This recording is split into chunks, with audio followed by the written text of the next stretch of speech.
Toba take Singh में Jhang road पर एक मोहल्ला इकबाल नगर वाकया है। इस मोहल्ले में राना इकरार रहते थे। शहर से लगी हुई राना इकरार की जरखेज जमीन थी। राना इकरार ने इस कता पर बोरिंग करा रखी थी। साथ ही अमरूद, अनोला, लीमू जैसे फलदार दरख्त भी लगा रखे थे।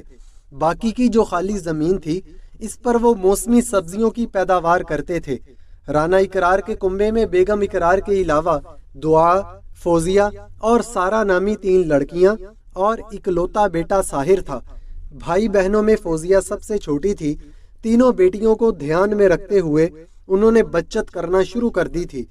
उन्होंने बैंक में खाते खुलवाए तो नेशनल बैंक की मैरिज पॉलिसी भी ली। इसका समर ये मिला कि जब बच्चे शादी के काबिल हुए तब राना इकरार के हाथ में मोटी रकम थी। राना इकरार ने मुनासिब लड़के तलाश करके बारी बारी दोनों बेटियों के हाथ पीले कर दिए। बेटियों